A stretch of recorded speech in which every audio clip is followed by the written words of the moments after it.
नमस्कार विद्यार्थियों, मैं राजेश गुप्ता, सहायक आचार्य राजनीति विज्ञान, बाबू शोभाराम राजकीय कला महाविद्यालय अलवर। आज हम जिस टॉपिक का अध्ययन करेंगे वह है अरस्तू के संविधान संबंधी विचार। अरस्तू के संविधान संबंधी विचार।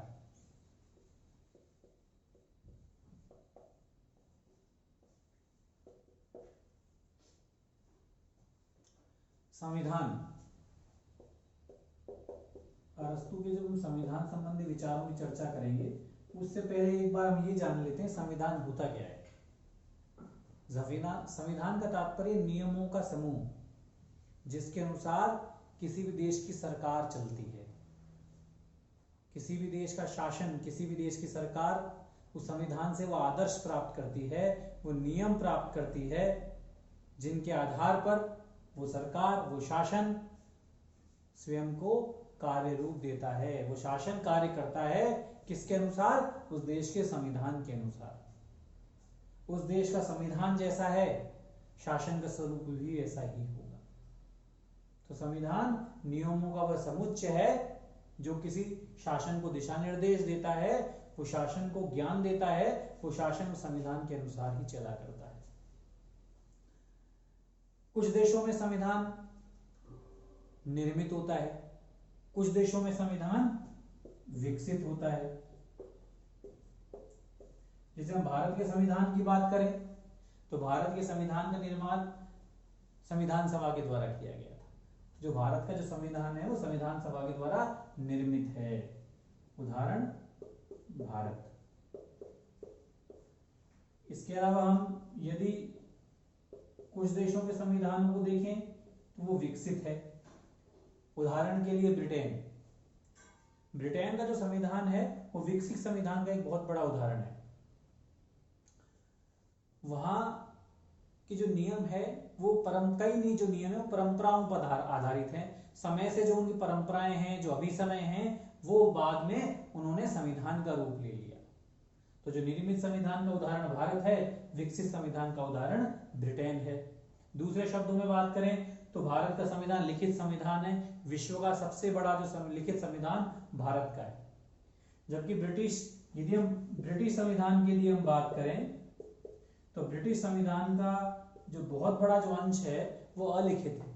क्योंकि मैं बता चुका हूं, क्योंकि ब्रिटिश संविधान के निर्माण से पहले जो अभिसमय थे, जो परंपराएं हैं, जो उनके रीति रिवाज हैं, वो वर्तमान में उनके व्यवहारिक रूप में संविधान के अनुसार, संविधान के अनुरूप चल रहे हैं, संविधान के रूप में चल रहे हैं। तो उनके अभिसमय जो परंपराएं, जो रीति रिवाज जो काफी प्राचीन समय से चल रहे हैं, लोग उनको पालन कर रहे हैं। इसीलिए ब्रिटिश संविधान का जो बहुत बड़ा अंश है वो अलिखित है। इसलिए ब्रिटिश संविधान विकसित संविधान का, अलिखित संविधान का एक बहुत बड़ा उदाहरण है। जबकि भारत का जो संविधान है वो निर्मित संविधान है, लिखित संविधान है। इसके अलावा हम संविधान का दूसरे तरीके से भी वर्गीकरण करें तो हम देखते हैं कुछ देशों के संविधान लचीले संविधान होते हैं, कुछ देशों के संविधान कठोर संविधान होते हैं। कुछ देशों में लचीला प्लस कठोर दोनों का समन्वय देखने को मिलता है। लचीला संविधान किसे कहेंगे हम? उसके जिस देश के संविधान में आसानी से संशोधन हो जाए। उदाहरण के लिए ब्रिटेन। जो इंग्लैंड में या ब्रिटेन में जो संसद है वो उनके संविधान में साधारण बहुमत से आसानी से संशोधन कर सकती है। इसलिए ब्रिटेन का संविधान लचीले संविधान का बहुत बड़ा अच्छा एक एग्जाम्पल है। कठोर संविधान की बात करें तो अमेरिका। यदि अमेरिका के संविधान में संशोधन किया जाएगा तो उसके लिए संसद के 2/3 अर्थात विशेष बहुमत की आवश्यकता होती है। ये बहुत एक मुश्किल कार्य है। इसीलिए अमेरिकी संविधान में बहुत कम संशोधन हुए हैं। तो कठोर संविधान का उदाहरण अमेरिका हो गया। फिर हम बात करते हैं लचीले प्लस कठोर दोनों का सम्मिश्रण में देखने को मिलता है कुछ देशों के संविधान में। उदाहरण के लिए भारत। यदि हम भारत के संविधान में संशोधन की बात करें तो कुछ प्रावधान ऐसे हैं जिनमें जो भारत की संसद है वो साधारण बहुमत से संशोधन कर सकती है। लेकिन कुछ प्रावधान ऐसे हैं जहां वो संसद के 2/3 बहुमत की आवश्यकता होती है। इसके अलावा कुछ प्रावधान ऐसे हैं जहां कम से कम संसद के 2/3 बहुमत की आवश्यकता तो होगी ही होगी, साथ ही कम से कम आधे राज्यों की विधानसभाओं द्वारा भी उसे पास किया जाना जरूरी है। तो भारत के संविधान को लचीले और कठोर दोनों का समन्वय भी कहा जाता है। अब हम सीधे आते हैं अरस्तु के संविधान संबंधी विचार पर। संविधान संबंधी जो विचार हैं, संविधान संबंधी जो प्रावधान है अरस्तु के, उसने पॉलिटिक्स के जो चौथा भाग है उसमें अरस्तु ने अपने संविधान संबंधी विचार दिए हैं। अरस्तु बोलता है संविधान राज्यों और उसके पदों का एक समूह है। अरस्तु के संविधान संबंधी विचारों की सबसे खास बात यह है कि अरस्तु राज्य, संविधान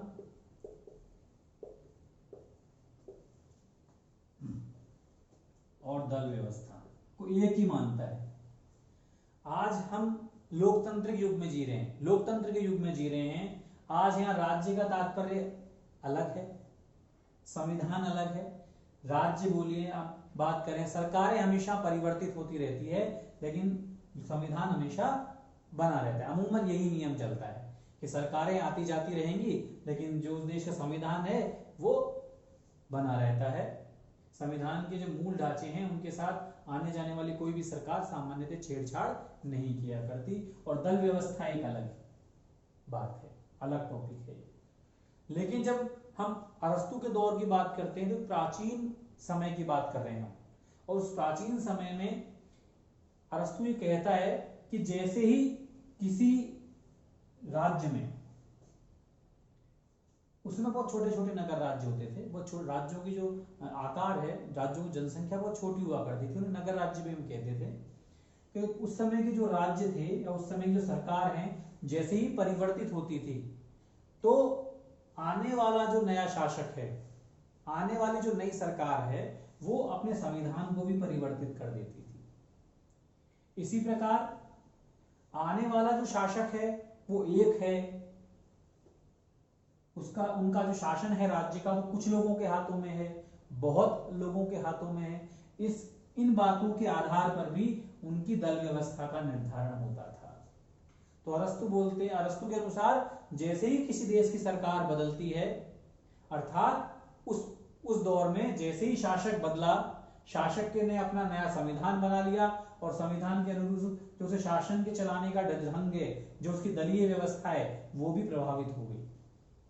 तो इस प्रकार अरस्तु राज्य, संविधान और दल, इन तीनों को एक ही अर्थ में यूज करता है, एक ही अर्थ में प्रयोग करता है। जबकि हम वर्तमान लोकतांत्रिक समय की बात करें तो तीनों का ही मतलब अलग अलग बिंदुओं से है, अलग अलग तात्पर्य है तीनों का। लेकिन अरस्तु तीनों का एक ही अर्थ में प्रयोग करता है, क्योंकि अरस्तु के उस दौर की हम बात करें, अरस्तु कहता है कि जैसे ही मेरी सरकार बदलती है उसका संविधान बदल जाता है और जो शासन करने वाले जो लोगों की संख्या है, जो लोगों का स्वरूप है, वो परिवर्तित हो जाता है। इसलिए राज्य, संविधान और दल तीनों का वो एक ही अर्थ में प्रयोग करता है। संविधान से यह पता लगता है कि राज्य का स्वरूप कैसा है, शासन का स्वरूप कैसा है, शासन सबके कल्याण पर आधारित है या वो स्वार्थ की भावना से चल रहा है, राज्य और व्यक्ति का जो संबंध है वो कैसा संबंध है, ये सब बातें हमें संविधान से पता लगती है। अरस्तु का जो संविधान संबंधी विचार है वो अरस्तु प्लेटो के स्टेट्समैन में, जो प्लेटो ने जो हमें संविधान संबंधी जो विचार दिए उससे वो प्रभावित है। प्लेटो ने अपनी पुस्तक स्टेट्समैन में संविधान संबंधी विचार दिए हैं, उनकी जो विस्तृत विवेचना अरस्तु अपने संविधान संबंधी विचारों में करता है। अरस्तु कहता है कि किसी भी शासन का जो स्वरूप है, संविधान का जो वर्गीकरण है, सरकार या फिर संविधान और सरकार एक ही अर्थ में यूज कर रहा है अरस्तु, तो कहता है संविधान का जो वर्गीकरण है वो दो आधारों पर टिका हुआ है, दो बिंदुओं पर आधारित है। पहला, शासन करने वाले लोगों की संख्या, शासन करने वाले लोगों की संख्या, और दूसरा है शासन का स्वरूप, अर्थात वह जन कल्याण पर आधारित है, अर्थात वो सामान्य हित की बात करें उस पर चल रहा है, या फिर वो व्यक्तिगत जो स्वार्थ है उसके आधार पर शासन चल रहा है। तो इस प्रकार वो वर्गीकरण के दो आधार देता है, चाहे संविधान के वर्गीकरण की बात करें चाहे सरकार के वर्गीकरण की बात करें। अरस्तु दोनों को एक ही अर्थ में प्रयोग कर रहा है। वो कहता है इसके आधार दो हैं, पहली बात शासन करने वाले लोगों की संख्या, और दूसरा जो आधार है वह है शासन का स्वरूप, अर्थात जो व्यक्ति शासन के पद पर बैठे हुए हैं, जो शासन चला रहे हैं, वो जन कल्याण या सामान्य हित की भावना से काम कर रहे हैं या वो व्यक्तिगत स्वार्थ की भावना से काम कर रहे हैं। अब हम उसके वर्गीकरण की बात करते हैं। वो कहता है सबसे पहले यदि शासक की संख्या एक है, आ गया पहला, शासक की संख्या यदि एक है और यदि वो सामान्य हित से चल रहा है, सामान्य हित के आधार पर कार्य कर रहा है, तो उसे कहा जाएगा राजतंत्र। क्या कहा जाएगा? राजतंत्र, मोनार्की बोलते हैं इसे अंग्रेजी में। और यदि वो व्यक्तिगत स्वार्थ के आधार पर कार्य कर रहा है वही शासक, तो उसे बोला जाएगा निरंकुश तंत्र। क्या बोला जाएगा? निरंकुश तंत्र। टायरनी बोलते हैं ये, मोनार्की टायरनी। अर्थात एक व्यक्ति का शासन है, अच्छा है, लोक कल्याण उसका उद्देश्य है तो वो राजतंत्र है, व्यक्तिगत स्वार्थ उसका उद्देश्य है तो निरंकुश तंत्र कहलाएगा। फिर हम बात करते हैं शासक की जो संख्या है कुछ है, शासन करने वाले जो लोगों की संख्या कुछ है, और यदि शासन जन कल्याण पर आधारित है तो उसे कुलीन तंत्र कहेंगे, उसे कुलीन तंत्र कहेंगे। और लेकिन वो व्यक्तिगत स्वार्थ पर आधारित चल रहा है तो उसे वर्ग तंत्र कहा जाएगा, वर्ग तंत्र कहा जाएगा। इसे एरिस्टोक्रेसी कहा जाता है, इसे ओलिगार्की कहा जाता है। तो एक का शासन है अच्छा है तो राजतंत्र, बुरा है तो निरंकुश तंत्र। कुछ लोगों का शासन है अच्छा है तो कुलीन तंत्र, बुरा है तो वर्ग तंत्र। यदि शासन करने वाले लोगों की संख्या ज्यादा है, बहुत है या ज्यादा है, अच्छा है, तो उसे बोलता है संवैधानिक तंत्र। क्या? संवैधानिक तंत्र, जिसको उसने पॉलिटी भी कहा है, पॉलिटी। अच्छा है तो, और बुरा है तो उसे वो भीड़ तंत्र की संज्ञा देता है, भीड़ तंत्र। कई लोगों ने कहा, कई लोग उसका मतलब लोकतंत्र से भी निकालते हैं। अर्थात अरस्तु लोकतंत्र को अच्छे शब्द में अच्छे प्रयोग नहीं करता, वो भीड़ तंत्र की संज्ञा देता है। और जो बहुतों का शासन है, ज्यादा लोगों का शासन है, अच्छा है तो संवैधानिक तंत्र और बुरा है तो भीड़ तंत्र। आगे अरस्तु इसका और डिटेल से एक्सप्लेन करता है। अरस्तु कहता है कि शासन के जो ये रूप हैं, राजतंत्र, निरंकुश तंत्र, कुलीन तंत्र, वर्ग तंत्र, संवैधानिक तंत्र या भीड़ तंत्र, लोकतंत्र, ये स्थायी नहीं है, ये बदलते रहते हैं। आज एक व्यक्ति है, अच्छा शासक है, राजतंत्र, मान लो कल किसी ने विद्रोह कर दिया, प्राचीन समय में ऐसे ही होता था, राजा महाराजाओं का शासन होता था, वहां कोई स्पष्ट नियम नहीं होते थे। कई बार मान लो किसी ने विद्रोह कर दिया और उसमें व्यक्तिगत स्वार्थ के आधार पर शासन चलाना शुरू कर दिया, तो वो राजतंत्र निरंकुश तंत्र में हो जाएगा। निरंकुश तंत्र के विरोध में कुछ अच्छे लोगों ने मान लो विद्रोह कर दिया तो कुलीन तंत्र बदल जाएगा। हो सकता है कुलीन तंत्र में कुछ लोग स्वार्थ की भावना से विरोध करें, उनको हटा दें, खुद शासन में आ जाए, वर्ग तंत्र हो जाएगा। फिर ऐसा भी हो सकता है कि इस वर्ग तंत्र से कुछ लोग नाराज हो जाएं, जिनकी संख्या बहुत ज्यादा हो, जनता विद्रोह कर दे, तो वो संवैधानिक तंत्र या फिर भीड़ तंत्र या लोकतंत्र में परिवर्तित हो सकते हैं। इस प्रकार शासन के जो रूप हैं ये स्थायी नहीं होते, ये हमेशा बदलते रहते हैं। लेकिन बदलने से क्या होता है? अस्थायित्व पैदा होता है। तो अरस्तु बोलता है कि जिस प्रकार साइकिल के जो पहिए चलते रहते हैं, गतिमान होते हैं, जो पहिए हैं निरंतर चलते रहते हैं, उसी प्रकार ये शासन के रूप भी हमेशा बदलते रहते हैं। लेकिन बदलने से क्या है? अस्थायित्व पैदा होता है, और अस्थायित्व कभी भी शासन में एक रूपता नहीं ला पाता। तो अस्थायित्व रुकना चाहिए। कैसे रुकेगा? तो बोलता है शासन का एक मिश्रित रूप तैयार किया जाना चाहिए, मिश्रित संविधान। मिश्रित संविधान। देखो हमने परिवर्तन चक्र का भी सिद्धांत आया था, अभी पूछ लेते हैं परिवर्तन चक्र का सिद्धांत क्या है अरस्तु का।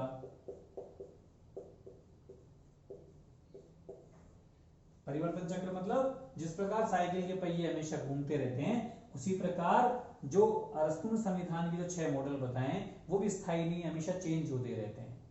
और चेंज होने से क्या होगा, अस्थायित्व होता है। अस्थायित्व को रोकने के लिए अरस्तु बोलता है एक मिश्रित संविधान तैयार होना चाहिए। मिश्रित कैसे, वो कहता है 2 संविधानों का मिश्रण कर दो। कौन कौन से, एक है कुलीन तंत्र, एक है लोकतंत्र, इन दोनों का मिश्रण कर दो आप। इस मिश्रण से जो संविधान तैयार होगा, इसके आधार पर जो सरकार काम करेगी, वहां अस्थायित्व नहीं होगा, वो स्थायित्व के आधार पर चलेगी। कैसे, वो बोलता है कि जो मिश्रित संविधान तैयार होगा, ये शासन का जो रूप होगा, इसमें शासन की जो बागडोर है वो कुछ गिने चुने लोगों के हाथों में होगी। लेकिन ये जो गिने चुने जो अच्छे लोग हैं, कुलीन तंत्री जो लोग हैं, वो जनता के आधार, जनता के हित को देखते हुए, सामान्य कल्याण, सामान्य जनता के हित को देखते हुए, जन कल्याण की भावना को देखते हुए शासन कार्य करेंगे। इस प्रकार जब कुछ अच्छे लोग, शासन की जो बागडोर है, कुछ अच्छे गिने चुने जो लोग हैं उनके हाथों में होगी, एक व्यक्ति के हाथ में नहीं होगी। एक व्यक्ति का जो शासन है वो निरंकुशतावाद को बढ़ावा देता है। इसलिए अरस्तु बोलता है कि शासन की बागडोर कुछ अच्छे सभ्य गिने चुने लोगों के हाथों में होगी, लेकिन वो जो लोग हैं, वो शासन जो चलाएंगे, वो सामान्य हित को देखते हुए, जन कल्याण की भावना को देखते हुए शासन चलाएंगे। तो इस प्रकार जो शासन का जो स्वरूप तैयार होगा, शासन का जो रूप तैयार होगा, कुलीन तंत्र और लोकतंत्र को मिश्रित करके जो शासन का एक नया रूप बनेगा, उसके आधार पर जो शासन चलाया जाएगा वो स्थायी होगा, वहां अस्थायित्व को खतरा नहीं होगा, और वो शासन का सबसे अच्छा रूप होगा। तो इस प्रकार अरस्तु पहले परिवर्तन चक्र का सिद्धांत देता है, उसके बाद मिश्रित संविधान की धारणा भी प्रस्तुत करता है। इसके अंतर्गत वो बोलता है जो शासन का जो मिश्रित रूप होगा, ये मिश्रित संविधान है जिसमें कुलीन तंत्र और लोकतंत्र का मिश्रण है, उसमें जो शासन की जो बागडोर है वो मध्यम वर्ग के हाथों में होगी, मध्यम वर्ग के हाथों में। ये बहुत इंपॉर्टेंट बात है। वो कहता है, ये भी सिद्धांत है अरस्तु का, मध्यम वर्ग का सिद्धांत। वो अरस्तु बोलता है कि जो मैंने नया संविधान का स्वरूप तैयार किया है, जो मेरा मिश्रित संविधान है, जहां शासन का अस्थायित्व नहीं है, कुलीन तंत्र और लोकतंत्र का मिश्रण, उस शासन में तो शासन की बागडोर मध्यम वर्ग के हाथों में होगी। क्योंकि अरस्तु बोलता है जो उच्च वर्ग के लोग होते हैं वो आलसी होते हैं, उनका जीवन विलासिता से युक्त होता है, और जबकि जो निम्न वर्ग के जो लोग हैं वो हिंसक होते हैं। तो कहता है जो मध्यम वर्ग के लोग हैं वो बुद्धिमान होते हैं, और बुद्धिमान होने के कारण शासन की बागडोर मध्यम वर्ग के हाथों में होनी चाहिए। तो कहता है कि जो कुलीन तंत्र और लोकतंत्र का जो मेरा मिश्रित संविधान है, सरकार का जो स्वरूप है, वहां शासन की जो बागडोर है वो मध्यम वर्ग के हाथों में होगी। और इस मध्यम वर्ग का जो शासन है, कुलीन तंत्र और लोकतंत्र का जो मिश्रण है, इसको उसने बोला है पॉलिटी। इसको उसने शासन का स्वरूप क्या बताया है, पॉलिटी। पॉलिटी, पॉलिटी क्या है, कुलीन तंत्र और लोकतंत्र का मिश्रण, जहां पर जो शासन सत्ता है वो मध्यम वर्ग के हाथों में है। मध्यम वर्ग को वो गोल्डन रूल्स का सिद्धांत भी बोलता है, गोल्डन रूल्स, गोल्डन, ये भी कई बार आ जाता है पेपर में। स्वर्णिम मार्ग, स्वर्णिम मार्ग, जैसे ये बोलते हैं हम, स्वर्णिम मार्ग का सिद्धांत क्या है। वो कहता है कि सबसे बढ़िया मार्ग मध्यम मार्ग है, ना ऊपर ना नीचे, मध्यम जो मार्ग है वो सबसे बढ़िया मार्ग होता है। इसलिए चूंकि कुलीन तंत्र और लोकतंत्र में मध्यम वर्ग के हाथों में शासन सत्ता होगी, ये बुद्धिजीवी लोग हैं, इसलिए शासन में स्थायित्व रहेगा, बहुत अच्छे तरीके से शासन चलेगा, और ये मध्यम मार्ग, स्वर्णिम मार्ग, गोल्डन जो वे है, गोल्डन जो रूल है, उसके नाम से भी अरस्तु संबोधित करता है। तो इस प्रकार अरस्तु ने शासन के 6 रूप बताए हैं। आधार, शासन करने वाले लोगों की संख्या है पहला आधार वर्गीकरण का आधार। दूसरा आधार शासन का स्वरूप। फिर वो कहता है कि चूंकि शासन के 6 स्वरूप हैं, इनमें अस्थायित्व रहता है, बदलते रहते हैं, इनके स्थान पर नया स्थायी रूप होना चाहिए। स्थायी रूप करने के लिए जरूरी है शासन के 2 रूपों का मिश्रण कर दिया जाए। कौन कौन से हैं? कुलीन तंत्र और लोकतंत्र का मिश्रण कर दीजिए। शासन की बागडोर कुछ गिने चुने लोग, अच्छे लोगों के हाथों में होगी, लेकिन वो सामान्य हित के आधार पर शासन चलाएंगे। जब ऐसा शासन तैयार होगा, वो कभी उस वहां अस्थायित्व तो नहीं होगा। यह शासन की बागडोर मध्यम वर्ग के हाथों में होगी। इसने इस शासन को कुलीन तंत्र और लोकतंत्र के मिश्रण को उसने पॉलिटी कहा है। ये उसके संविधान का वर्गीकरण है। जो कहता है कि शासन के जो बदलते रहते हैं जो चक्र, उसको उसने परिवर्तन चक्र का सिद्धांत कहा है। मिश्रित संविधान का सिद्धांत, मध्यम वर्ग का सिद्धांत, स्वर्णिम मार्ग का सिद्धांत, ये संविधान संबंधी जो प्रश्न है, इनमें से छोटे छोटे प्रश्न कई बार पेपर में पूछ लिए जाते हैं। मैं आलोचनाओं की बात करूं तो कुछ लोग इसकी आलोचनाएं भी करते हैं, कुछ विद्वान वो कहते हैं कि ये उसका मौलिक सिद्धांत नहीं है अरस्तु का। प्लेटो ने जो स्टेट्समेंट में जो वर्गीकरण दिया, उसी का संशोधित रूप अरस्तु ने प्रस्तुत किया है। तो ये इसकी बहुत बड़ी आलोचना की जाती है। दूसरी बात करें तो लोकतंत्र को बहुत अच्छा शासन नहीं मानता, क्योंकि वर्तमान में लोकतंत्र को सबसे अच्छा शासन माना जाता है। इससे व्यवहारिक, इससे बेहतर शासन आज नहीं माना जाता, तो लोकतंत्र को गलत रूप में पेश कर रहा है। तो दूसरी आलोचना इसकी ये भी है। इसके अलावा हम बात करें तो वो जो मिश्रित रूप जो तैयार कर रहा है, ये मिश्रित रूप का जो कॉन्सेप्ट है, इस बात की इसमें कोई गारंटी नहीं है कि इसमें भी अस्थायित्व नहीं आएगा। यहाँ भी कुछ पदभ्रष्ट लोग हो सकते हैं और वो भी यहाँ अस्थायित्व पैदा कर सकते हैं। तो ये कुछ कमियां हैं जो अरस्तु के संविधान संबंधी विचारों में है।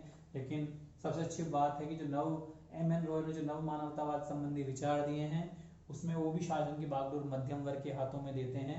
इस संबंध में एम.एन. रॉय है वो अरस्तु से प्रभावित भी हैं। तो इसमें कुछ आलोचनाएं हो सकती हैं, लेकिन फिर भी अरस्तु के संविधान संबंधी जो विचार हैं वैज्ञानिक हैं, व्यवहारिक हैं, और वास्तव में जो वर्गीकरण किया है इन्होंने, ये वैज्ञानिक दृष्टिकोण के आधार पर किया है। बहुत बहुत धन्यवाद, थैंक यू। इसके अलावा जितने भी वेस्टर्न थिंकर, जो मैं आपको प्लेटो पर यूट्यूब वीडियो अपलोड कर चुका हूँ, अरस्तु के भी मैंने कुछ विचारों पर वीडियो अपलोड किए हैं, उनकी मैं लिंक आपको इस वीडियो के डिस्क्रिप्शन में दे दूंगा। आप वहाँ से उनका अध्ययन कर सकते हैं। आपका बहुत बहुत आभार, धन्यवाद।